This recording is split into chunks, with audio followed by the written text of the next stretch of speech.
Bismillahirrahmanirrahim. Alhamdulillah, wassalatu wassalamu ala Rasulillah.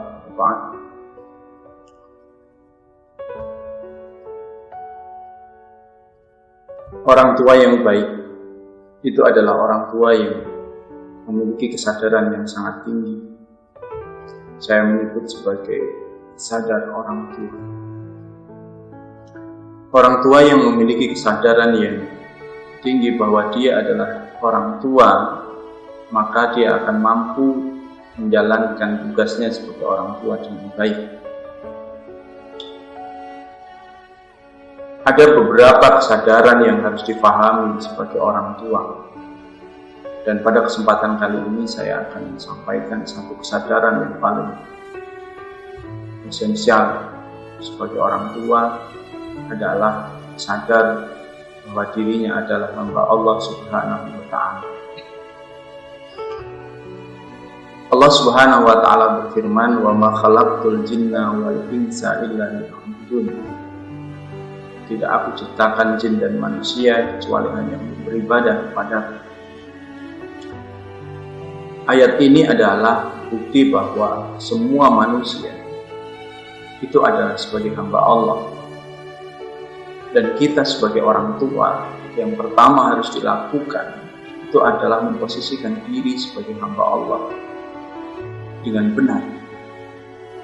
Ketika kita sebelum beranjak menjadi orang tua yang baik,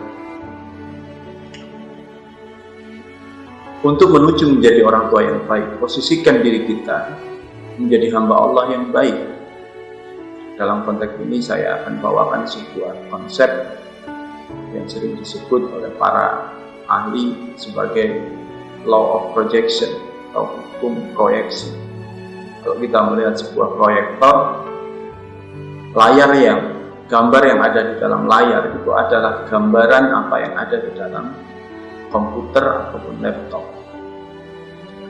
Sama ketika kita menjadi orang tua, anak kita itu adalah gambaran orang tua itu sendiri. Istilah kita sebut juga sebagai bahwa anak itu adalah cermin diri kita. Maka ketika anak itu baik, itu adalah cerminan orang tua yang baik. Ketika anak itu tidak baik, maka itu adalah cermin bahwa orang tuanya itu kurang baik. Dan itu adalah hukum dominan. Maka sebelum menghadirkan anak yang baik, anak yang soleh, anak yang sukses, maka harus hadir hamba Allah yang baik, orang tua yang baik, yang benar-benar dia menjadi orang tua yang soleh di hadapan Allah Subhanahu wa ta'ala dan di hadapan manusia. Nah, maka menjadi orang tua yang baik berawal dari ketika dia memahami dan menyadari bahwa dia adalah hamba Allah, bahwa Allah telah perintahkan dirinya untuk beribadah kepada Allah. Maka pada kesempatan kali ini mari kita evaluasi, mari kita renungi bagaimana ibadah kita di hadapan Allah SWT sudah kita menjadi hamba Allah. Apa yang dimaksud dengan hamba? Hamba adalah secara sederhana bisa kita pahami adalah budak. Maka budak itu disebut hamba sahaya. Apa maksudnya? Dia adalah seseorang yang melakukan semua perintah majikannya tanpa ada tawar-menawar sama sekali. Sama ketika kita menjadi hamba Allah yang baik, maka kita tidak akan pernah menawar apa yang diperintahkan oleh Allah Subhanahu wa ta'ala, apa yang diinstruksikan Allah di dalam Al-Quran, apa yang diinstruksikan oleh Rasul di dalam Sunnah. Kenapa? Karena orang yang hamba Allah yang benar hanya mengatakan ayyaqulu sami'na wa ata'na, dia hanya mengatakan sami'na wa ata'na. Nah, pertanyaannya adalah apakah kita sudah seperti itu? Apakah kita di hadapan Allah sudah asam wa ta'ah, sudah mendengar dan taat kepada Allah? Coba kita cek perintah-perintah Allah Subhanahu wa ta'ala sudah kita jalankan dengan baik dan benar. Ada beberapa yang harus dipahami oleh orang tua sebelum dia menjadi orang tua yang baik. Maka dia harus menyadari, yang pertama adalah bagaimana tauhid dirinya di hadapan Allah Subhanahu wa Ta'ala. Jangan pernah ketika seseorang ingin menjadi orang tua yang baik, ingin memiliki anak yang soleh, tapi dia sebagai orang tua tidak pernah menegakkan tauhid di dalam kehidupannya. Banyak sekali kemusyrikan yang menggelayut di dalam dirinya, baik itu syirik besar maupun syirik kecil. Banyak sekali hal-hal yang merusak akidahnya, keyakinannya, yang itu semua sangat berefek sekali bagi lahirnya pribadi yang saleh dan saleh. Ini yang pertama yang harus dipahami. Yang kedua adalah ketika ingin menjadi orang tua yang baik, menjadi hamba Allah yang baik, adalah bagaimana dia benar-benar menjalankan semua ibadah yang diperintahkan Allah Subhanahu wa Ta'ala. Dari ibadah mahdoh yang kita sebut sebagai sholat. Bagaimana sholat orang tua? Apakah dia benar-benar sudah sholat? Makanya Nabi Ibrahim sampai berdoa, Rabbi ja'alni muqimas sholat. Ya Allah, jadikan aku orang yang mendirikan sholat. Wa min dzurriyyati, dan anak cucu keturunan. Nabi Ibrahim mengatakan dirinya dulu untuk menjadi seorang yang muqimus sholat, orang yang mendirikan sholat sebelum anak cucu mereka. Bagaimana kita akan mengajarkan anak-anak kita sholat, tetapi kita tidak mau sholat kita masih malas? Bagaimana kita bisa meneladankan anak kita untuk sholat kalau kita saja masih malas-malasan dalam sholat kita? Kemudian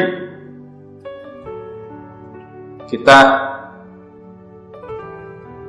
menjalankan zakat, sedekah. Bagaimana kita akan menghadirkan anak yang rajin sedekah, empati kepada masyarakat, kalau orang tuanya sendiri bermalas-malasan untuk berbagi, bersedekah, berzakat, berpuasa? Bagaimana kita akan menghadirkan anak yang rajin puasa kalau orang tuanya saja berpuasanya tidak baik, tidak ikhlas, bermain-main, bermalas-malasan, sampai kepada haji, umroh, dan yang lainnya. Ketentuan-ketentuan Allah Subhanahu wa Ta'ala.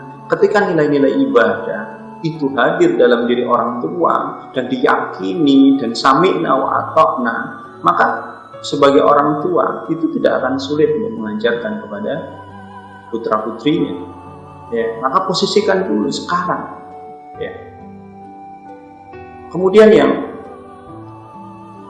ketiga adalah yang harus dipahami orang tua adalah menjadi hamba Allah yang baik adalah bagaimana dia memposisikan diri sebagai hamba Allah yang berakhlak yang baik. Tidak mungkin kita memiliki anak yang berakhlak mulia kalau kita sebagai orang tua tidak berakhlak mulia. Kalau kita sebagai orang tua tidak berakhlak mulia, maka orang tua yang baik harus sadar bahwa dia adalah hamba Allah yang baik, yang berakhlak yang mulia. Dia harus bagaimana bersikap lembut kepada keluarganya, bersikap sabar, bersikap syukur, disiplin, dan yang lainnya. Maka itu nanti akan menjadi mudah dalam rangka mentransfer energi kepada putra putri. Yang terakhir adalah bagaimana orang tua dalam menjadi hamba Allah yang baik, dia bermuamalah yang baik, memberi nafkah yang baik kepada putra putrinya. Kenapa? Ketika dia memberi nafkah yang haram, maka itu nanti akan bermasalah kepada putra putri. Akan sulit sekali menghadirkan anak yang saleh dan nafkahnya haram, dan yang lain. Nah ini, maka posisikan sebelum kita menjadi orang tua yang baik, posisikan sebaik-baiknya kita menjadi hamba Allah yang baik. Dalam teori yang saya sebutkan tadi, bahwa anak adalah cermin kita. Apa yang terjadi pada anak adalah cerminan diri kita. Anak kita baik, itu adalah cerminan diri kita yang baik. Kenapa saya sebutkan seperti itu? Ketika orang tua itu baik, maka sebenarnya tidak akan repot orang tua itu mengajarkan kebaikan kepada anak. Kenapa? Saya akan sebutkan dalam sebuah ayat, wallahu akhrajakum min butuni ummahatikum la ta'lamuna syai'an. Ya, bahwa anak itu lahir itu nggak ngerti apa-apa, dia nggak punya pengetahuan apa-apa. Kemudian wa ja'ala lakumus sam'a wal absara wal afidah. Kemudian Allah ciptakan kepada anak itu apa yang pertama? Sam'a, pendengaran. Kemudian al-basar, itu adalah penglihatan. Kemudian afidah, itu adalah rasa. Nah, maka ketika orang tua itu sudah baik,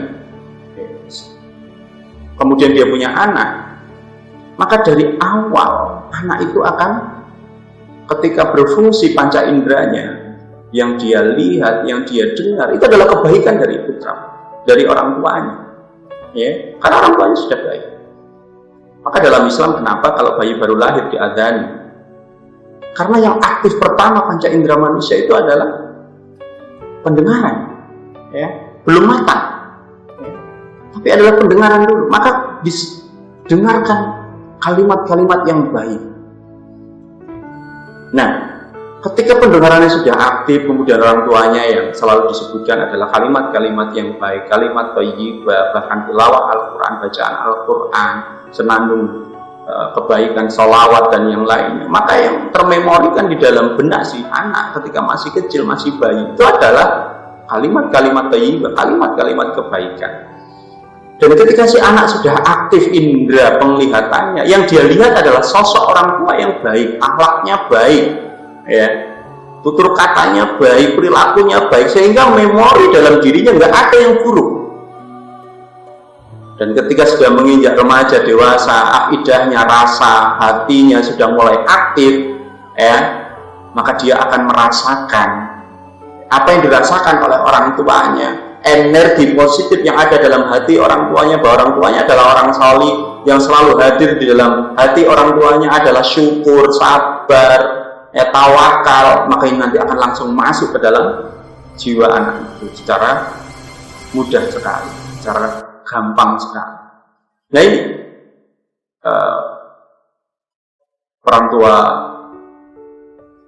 orang tua hebat yang saya harapkan, yang kita harapkan itu adalah seperti itu. Nah, ini saudaraku semua yang dirahmati Allah Subhanahu wa Ta'ala, yang harus kita pahami sebelum kita menjadi orang tua, ya, maka posisikan kita menjadi hamba Allah yang baik. Maka Umar bin Khattab itu pernah mengatakan, ya, bahwa kedurhakaan itu bukan hanya milik anak, tapi kedurhakaan itu bisa milik orang tua. Kenapa? Karena orang tua tidak memiliki kesadaran akan dirinya, bahwa dirinya adalah orang tua. Ini kesadaran diri kita sebagai hamba Allah Subhanahu wa Ta'ala. Nanti akan kita lanjutkan kesadaran selanjutnya. Dan manfaat. Saya beri. Assalamualaikum warahmatullahi wabarakatuh.